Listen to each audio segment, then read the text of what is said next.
예수님이 믿은 기쁨이 여러분 신령 가운데 있습니까? 예. 우리가 예수님이 우리를 구원해 주시지 않았다면은 누리지 못할 큰 기쁨을 우리가 누리고 살고 있는 줄로 믿습니다. 어느 집에 그 두 아들이 있었는데 그 어머니 그 엄마 생일이 되니까 생일 선물을 사는데 그 한 아들은 그 엄마가 필요한 이 뭐 핸드크림을 이렇게 사오고 또 한 아들은 지가 좋아하는 장난감을 사서 엄마한테 이제 그 선물을 한 거예요. 그래서 뭐 또 귀엽기도 하고 이제 받아줄 수도 있지만은 그게 뭐 어릴 때 뭐 한 5, 6살 때 같으면은 괜찮은데 한 30살이 돼 가도 그 선물을 그렇게 하면은 그게 좀 이상한 거죠. 그런 것처럼 우리 신앙생활도 우리가 좋아하는 게 내가 좋아하는 게 하나님도 좋아할 것이다. 그렇게 잘못하면 착각을 하고 신앙생활을 할 수가 있다는 거예요. 그래서 오늘 주시는 말씀에 보면은 하나님을 본받는 자가 되라 그렇게 말씀하지 않습니까?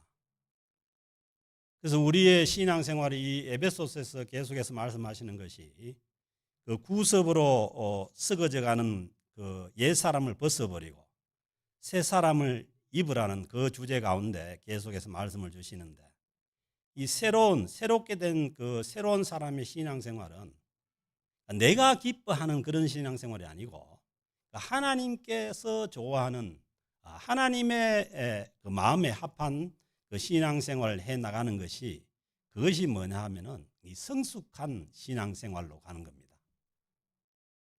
그래서 아까 예를 든 것처럼 뭐 어릴 때는 그럴 수 있지만 나이가 많이 들어가도 그냥 뭐 한 30살 돼가도 자기 엄마 생일 때 자기가 좋아하는 건담이나 사와가지고 이렇게 맞추고 이러면은 그게 이상한 거 아니에요.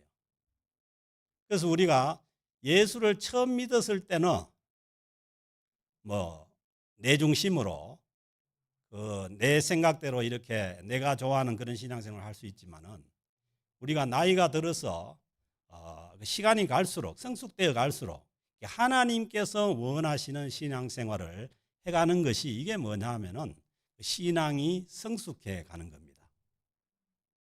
그래서 오늘 주시는 말씀 보면은 그러므로 사랑을 받는 자녀같이 그 자녀들이 태어나서 부모님의 사랑을 받고 자라지 않습니까? 그 자라는데 그 알게 모르게 부모님을 닮죠. 그래서 뭐 저도 시골에서 태어나서 뭐 이렇게 넓은 세상을 못 보니까 볼 수 있는 게 한정되어 있고 그러니까 제가 그 하나 우스운 기억은 뭐냐 하면은 우리 집에는 그 옛날부터 이제 그 술을 집에서 담아서 먹었어요. 담아서 먹었는데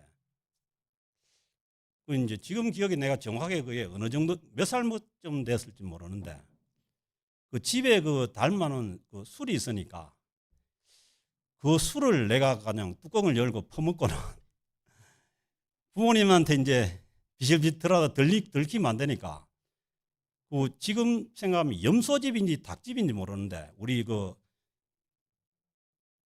대문 옆에 있는 거기에 들어가 가지고 가만 앉아 있었는데 거기 잠들어 버린 거예요 그냥. 그러고 이제 나중에 저녁이 돼 가지고 애가 안 나타나니까 우리 어머니가 막 찾아다니다가 그 이제 어떻게 깼는데 그 이제 그 기억이 제가 있거든요. 그거 뭐냐 하면은 의뢰이 뭐냐 하면은 그런 이제 그 환경 가운데서 살면은 부모님을 뭐 안 닮아가도 그냥 닮는 거죠. 왜냐하면은 그 부모고 또 자녀이기 때문에 이제 그렇게 될 수 있는 거죠.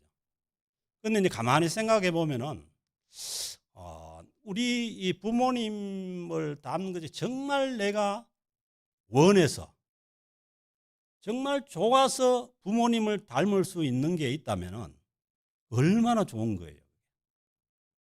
그죠? 우리 부모님의 이 그 삶 생애 중에 내가 정말 원해서 기쁨으로 그렇게 닮아갈 것이 있다면 정말 좋은 거죠.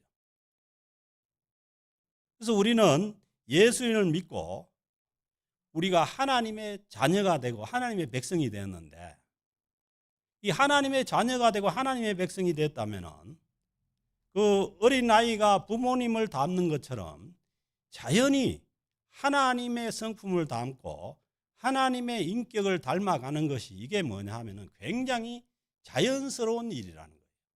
그래서 이제 그걸 오늘 주신 말씀 보면은 성도에게 마땅한 바라, 그렇게 하는 거죠. 자, 그것은 성도에게는 마땅한 일이라는 거죠. 그래서 오늘 이 그 사도 바울은 계속해서 이 새로운 사람을 입으라고 하시면서 너희는 사랑을 받는 자녀같이 너희는 하나님을 본받는 자가 되라. 그 하나님은 영이시고 눈에 보이지 않는데 우리가 어떻게 본받느냐? 그 하나님의 이 그 말씀 가운데 나타난 하나님의 성품을 본받고 하나님의 그 인격을 우리가 본받는 거죠. 그래서 이제 그 본받는 것 중에 구체적으로 이제 말씀하시는데 2절에 보면 그리스도께서 너희를 사랑하신 같이 너희도 사랑 가운데 행하라. 그러니까 하나님을 닮는다는 것에 이 가장 큰 하나님의 이 성품이나 속성을 닮는 것 중에 이 사랑을 닮는 거예요. 하나님의 사랑을 닮는 거죠. 그래서 예수님께서도 오셔서 요한복음 13장에서 말씀하신 새 계명을 너희에게 주는데 서로 사랑하라. 내가 너희를 사랑한 것 같이 너희도 서로 사랑하라. 너희가 서로 사랑하면은 이로써 모든 사람이 너희가 내 제자인 줄 알리라 말씀하신 거죠. 그리고 갈라디아서 5장에서도 너희가 이웃을 사랑하면은 온 율법이 거기에서 다 이루어진다고 말씀하지 않습니까? 그래서 우리가 하나님을 닮는 예수님을 믿고 하나님의 자녀가 된 그 하나님의 백성들로서 우리가 닮아가는 것 중에 하나님을 닮는데 가장 우리가 먼저 중요하게 닮아야 될 것은 서로 하나님을 사랑하고 서로 사랑하는 걸 닮아라는 거예요. 그 사랑은 그리스도께서 너희를 사랑하시는 것 같이 내가 너희를 사랑한 것 같이 너희도 사랑하라. 그래서 먼저 뭐냐 하면은 하나님께서 우리를 사랑하신 그 사랑 안에서 우리가 서로 사랑하라는 그 말씀입니다. 그 성품을 닮아라는 거죠. 그래서 우리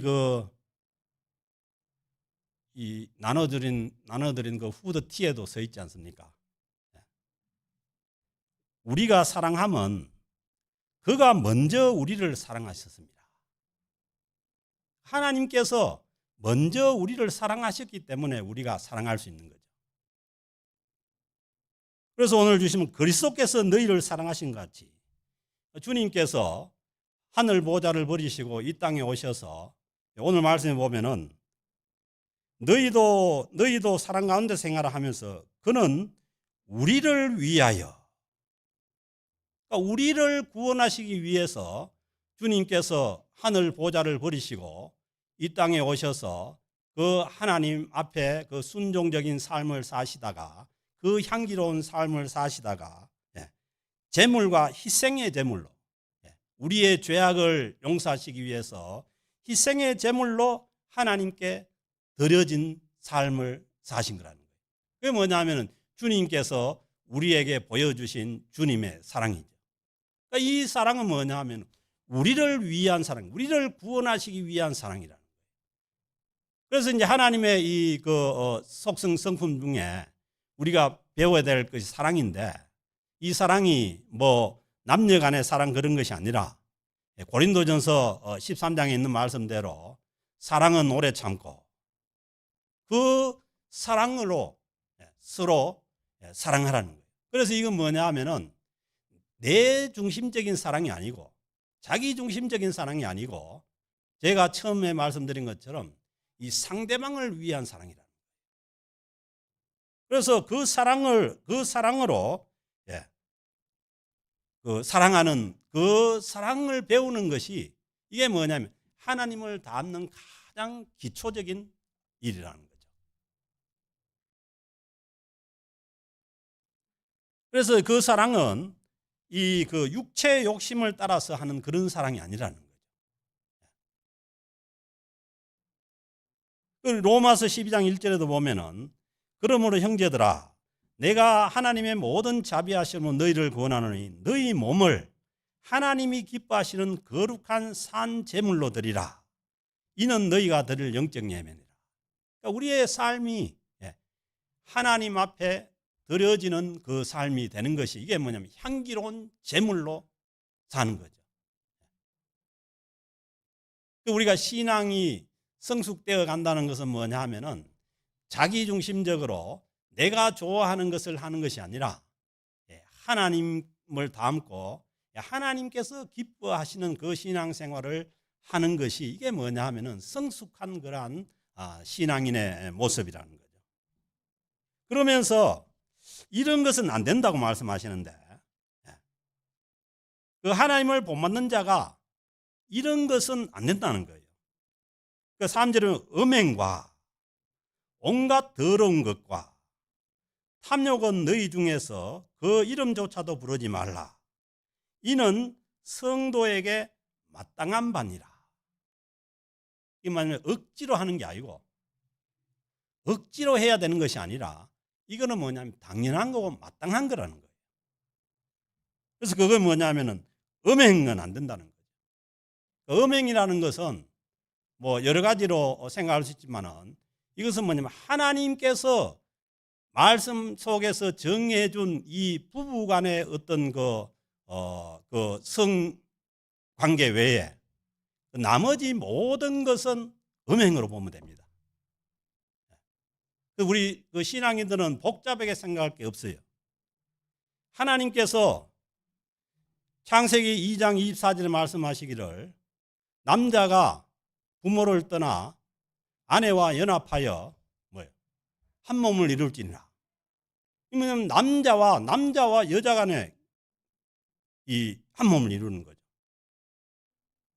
그래서 이 하나님께서 정해 주신 이 결혼 제도 안에서의 이 그 성관계 외에 나머지 모든 것은 다 음행입니다. 그래서 우리는 이 그 하나님을 본받는 자로 되기 위해서 그 정상적인 성관계 결혼 생활 외에 이 그 성관계 여기에서는 우리가 하나님을 본받는 그런 일이 될 수가 없는 거죠. 그래서 뭐냐 하면은 음행과 온갖 더러운 것과 그다음에 탐욕은 너희 중에서 이름조차도 부르지 말라는 거예요. 그래서 뭐 이름조차 부르지 말라는 것은 뭐 그런 행위들을 뭐 보지도 말고 즉 정상적인 결혼 관계 안으로 돌아오는 그 말씀이죠. 그것은 뭐냐 하면은 구원받은 성도에게는 마땅한 일이라는 거예요. 뭐 특별한 일이 아니라는 거예요.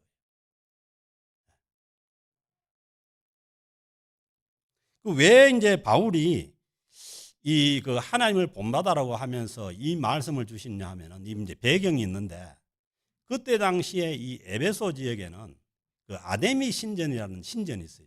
그 아데미 신전은 뭐냐면 여신, 풍요의 여신인데 이제 그 여신을 섬기면서 거기에서 이제 그 이방 그 아데미 신전 제산을 드리고 난 다음에 거기서 뭐냐면 많은 문란한 이 성관계가 이루어진 거예요.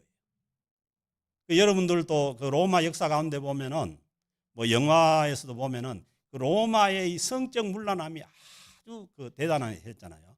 그런 것처럼 이 에베소에도 이 그 이방신을 섬기는 그러한 가운데 아주 성적으로 문란한 그러한 도시였다는 거예요.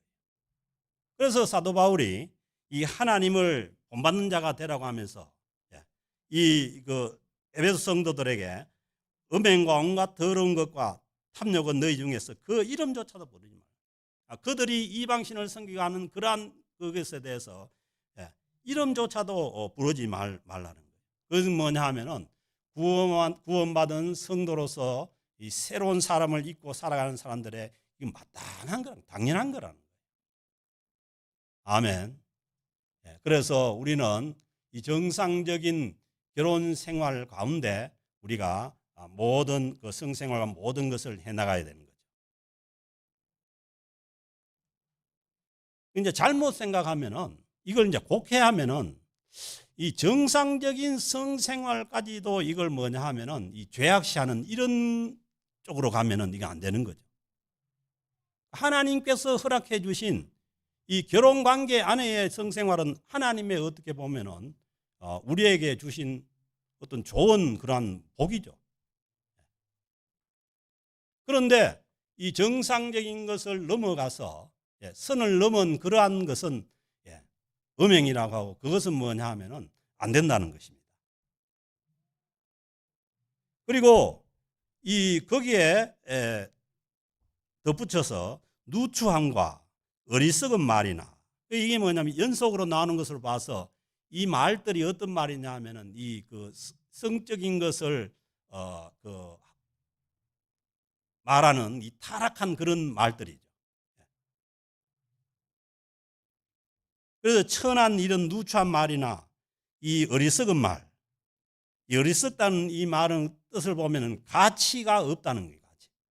가치 없는 그런 말이나 그 다음에 희롱의 말, 성적으로 희롱을 하거나 아니면은 놀리거나 이런 말들은 하지 말라는 거죠. 그래서 새로운 사람을 입은 사람이 하지 말아야 될 것을 분명하게 말씀해 주시는 거예요. 그리고 이제 이어서 새로운 사람이 해야 될 것은 뭐냐 하면은 오히려 너희는 뭐냐 감사하는 말을 하라는 거예요. 감사하는 말. 여러분 감사하는 말이 좋은 말입니다. 감사는 뭐냐 하면은 내가 은혜를 받았다는 그 응답이에요. 감사는. 그래서 앞에서 말씀드린 것처럼 우리는 이미 뭐냐 하면은 예수님께서 우리를 위해 오셔서 이 땅에서 하나님 앞에 하나님 아버지 앞에 순종적인 그 향기로운 삶을 살아주시고 그리고 자기 몸을 십자가에 내어놓아서 우리의 모든 죄를 용서하시고 우리를 구원해 주신 그 구원의 은혜를 우리가 다 받은 거 아닙니까? 그러니까 우리는 뭐냐 하면은 구원 얻은 성도들은 무조건 감사하는 말을 하는 것이 이게 뭐냐면 성도로서의 마땅한 말이라는 거예요. 그래서 뭐 이럴 때는 감사하고 저럴 때는 감사하는 것이잖아요. 그래서 사도 바울은 뭐예요?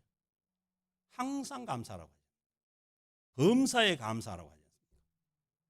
우리는 구원 얻은 하나님의 백성으로서는 우리는 모든 것에 감사로 우리가 응답하면 되는 줄로 믿습니다.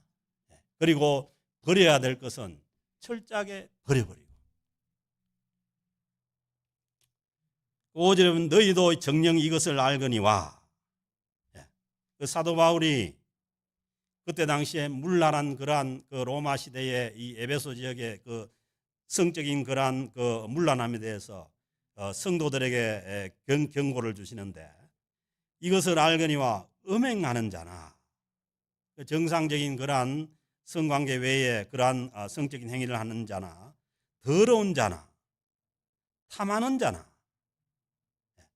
이것은 뭐냐 하면은 곧 우상 숭배라는 거예요. 골로새 3장에서 말씀하시잖아요.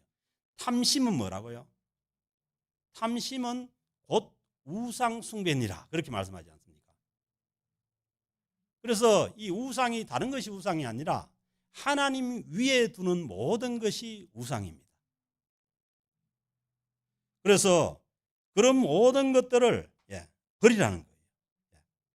왜냐하면은 그런 우상 숭배자는 다 그리스도와 하나님의 나라에서 기업을 얻지 못하리니 얼마나 무서운 말씀입니까?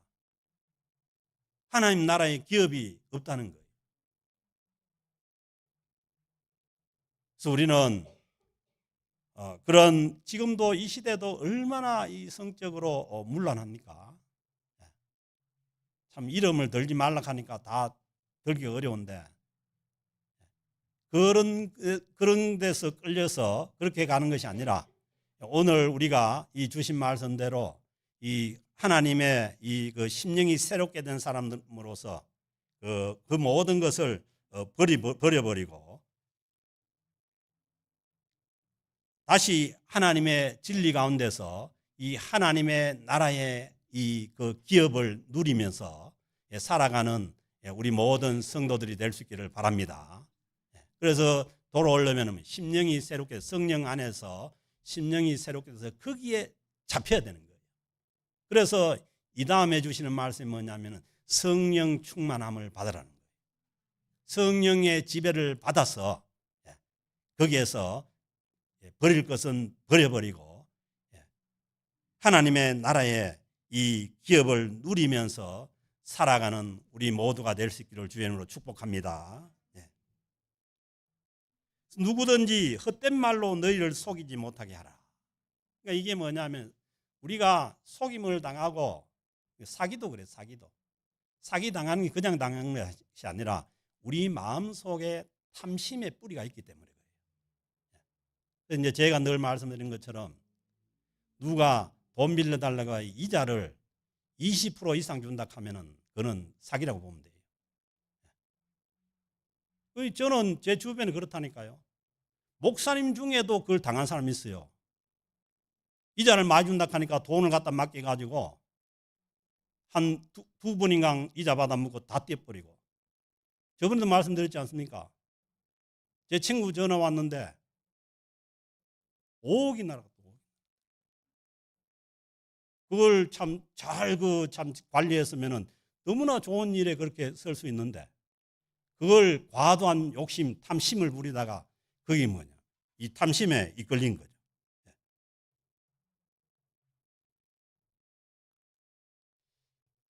제가 그 얘기를 들을 때 참 마음이 아팠죠.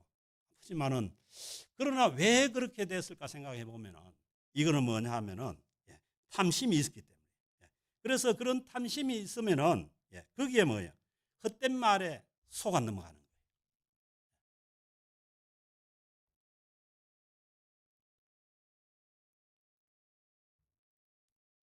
야고보서에서 말씀하시죠. 오직 각 사람이 시험을 받는 것은 자기 욕심에 이끌려 미혹됨이니. 우리 탐심에 이끌려서 미혹되어서 우리 탐심이 문제라는 거예요. 그 탐심을 버려버리라는 거예요. 왜? 그 탐심은 곧 우상숭배라는 거예요.